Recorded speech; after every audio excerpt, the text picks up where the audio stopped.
අයිබෝන් කියන අසිලොන් YouTube එක තුලින් අද විශේෂ වීඩියෝ කිහිපයක් තියෙනවා ඔයගොල්ලන්ට පෙන්වන්න මේ ඇත්තම සිද්ධින්න. ඒ දැක්කනේ පේනව නේද? මොරොක්කෝ ජාතිකයෙක් තමයි ඉතාලි පොලිසියට ගහන්නේ. මේ මොරොක්කෝ ජාතිකය තනියම ඇවිල්ලා තියෙන්නේ. කොහොම බලපුලුවම් කාර්කමක් තියෙන්න ඕනේද? ඉතාලියට සරණාගතයෝ විදිහටම ඇවිල්ලා මේ සරණාගත එක්ක ස්ථිරයි. ඒ හින්දා තමයි ওই විදිහට හැසිරෙන්නේ. ඇවිල්ලා ඉතාලි පොලිසියටම ගහන්න තරම් කොහොම හයියක් බලයක් තියෙන්න ඕනද මේ මිනිස්සුන්ට? මේ මිනිස්සු වැඩි හරියක් ඉතාලියෙන් නිකම්මයි කන්නේ. ඔය කාරිතාස් වලට ගිහිල්ලා. ඒ වගේ තව වීඩියෝ කිහිපයක් තියෙනවා මම ඔයගොල්ලන්ට දාන්නම්. සරණාගතයෝ විදිහට ඇවිල්ලා ලංකාවේ මිනිස්සු නම් ඔහොම කරන්නේ නැහැ කවදාවත්. මේ වගේ දේවල් කරන්නේ ගොඩාක්ම අප්‍රිකන් ජාතිකයෝයි මොරොක්කෝ ජාතිකයෝයි විතරයි. මේ කියන අනිත් දැක්කනේ සින්යෝරව තල්ලු කරින් පඩිපෙළ පල්ලට. මේත් අනිවාර්යයෙන්ම සරණාගතයෙක් තමයි එක වචනයක් කිව්වයි කියන්නේ. එයාත් රටවල් වලින් ඇවිල්ලා ඉතාලියට ඇවිල්ලා සරණාගත විදිහට ඇවිල්ලා ඉතාලි ජාතිකයන්ට ගහනවා කරනවා. ඉතින් මෙහෙම පුළුවන්ද?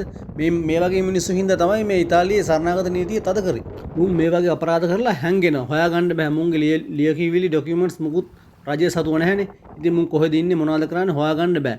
එහෙමත් නැත්නම් මේ මිනිමෙරුන් වගේ අපරාධ කරලා මුන් රටින් පැනලා යනවා. මේ තියෙන්නේ රෝම් වල සිද්ධියක්. යන්න හිටපු ෆ්ලයිට් එක මිස් වුණයි කියලා තමයි මේ හැසිරෙන්නේ. ඒ දිහා පොලිසිය බලාගෙන ඉන්නවා. මේ සුරුවාකට් එකක තියෙන ටෙලිවිෂන් සේරවත් කඩනවා මිටියෙන් ගහලා. මේ තවත් සිද්ධියක්. ඔය දැක්කනේ? බැරි වෙලාවක්වත් තව අඩියක් ඉස්සරහට ගියා නම් මිනිහ කැලියවත් හොයාගන්න හම්බෙන්නේ නැහනේ. ඔය පිටිපස්සෙන් ඇවිල්ලා හොරෙන් බලාගෙන ඉන්න ට්‍රේන් එක ගානට එනවා. මේ මිනිස්සුන්ට මේ මොකද වෙලා තියෙන්නේ? මුන් මානසික ලෙඩ්ඩුද? එහෙමත් නැත්නම් මුන් මේ රටවල් වලට ඇවිල්ලා යුරෝප රටවල් වලට ඇවිල්ලා මේ යුරෝප රටවල ඉන්න මිනිස්සුන්ව ඝාතනය කරන්න මුන්ගේ වෙනම ප්ලෑන් එකක් තියෙනවද? ඔය දැක්කනේ? තව අඩියක් ඉස්සරහට ගියා නම් ගන්න දෙයක් නැහනේ. මානසික පිස්සු යුරෝපයට ආවම මොකද තමයි වෙන්නේ? මේ තව සිද්ධියක්. මම නම් මේ වගේ සිද්ධි ඕන තරම් දැකලා තියෙනවා.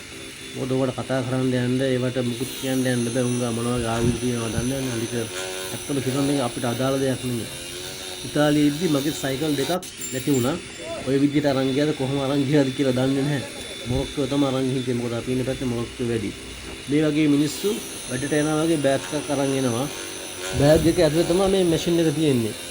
මේ සයිකලේ අයිතිකාරය එහෙට මෙහෙට යනකන් ඉඳලා මිස්ටර් එකම ටක් ගාලා මේ දංගල කැපුවා සයිකලේ යන්නේ. ඒක තමයි කරන්නේ.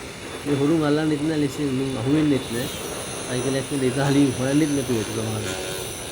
මේ වගේ සයිකල් වල දංගල කපලා මේගොල්ලෝ ඒගොල්ලන්ගේ රටට යවනවලු ඒ බිස්නස් කරන්න මේ සයිකල්. නිකන් හොම්බේ සයිකල් එහෙමත් නැත්නම් මේ යූරෝ 10ට 15ට විකුණනවා. ඕක තමයි කරන්නේ. මොරොක්කෝ ගොඩක් කරන්නේ හොරකම් කරන එක. මේ තියෙන තවත් සිද්ධියක්. මුළු යුරෝපේටම මාරම කරදරයක්.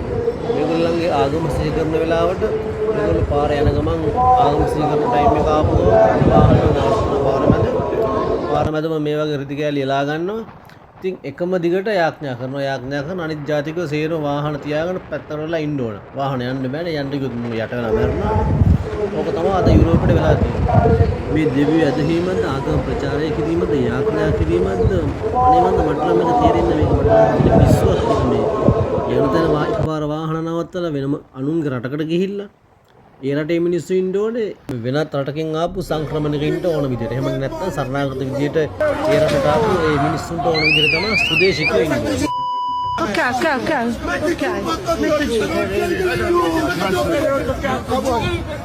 ඔයාලට පේනවාද මේ පිස්සුවගේ හැසිරෙන විදියනේ? එහෙම තමයි මේ යුරෝප රටවලට ආවම මම හැසිරෙන්නේ.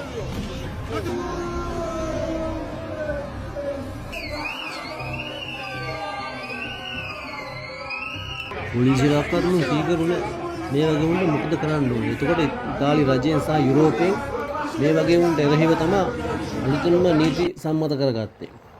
මේ වගේ පිස්සු හින්දා තමයි සරණාගත නීතිය උපරිම තද වෙලා තියෙන්නේ. වෙනත් රටවලින් එන සරණාගත විදිහට ඇවිල්ලා මෙහි යමක් කරගන්න උත්සාහ කරන මිනිස්සුන්ටවත් අවස්ථාව නැති වෙනවා. අවස්ථා ගොඩාක් අඩු වෙලා තියෙන්නේ දැන්.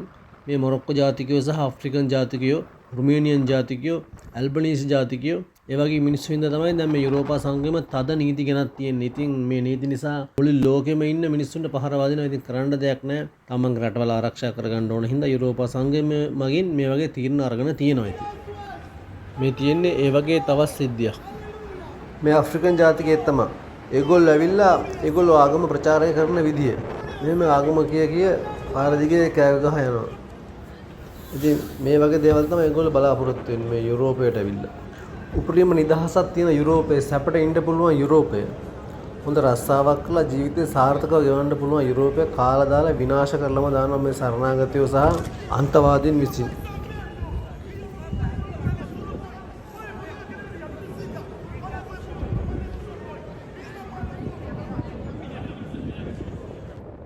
මේ තියෙන්නේ ඒ වගේ තවත් සිද්ධියක්.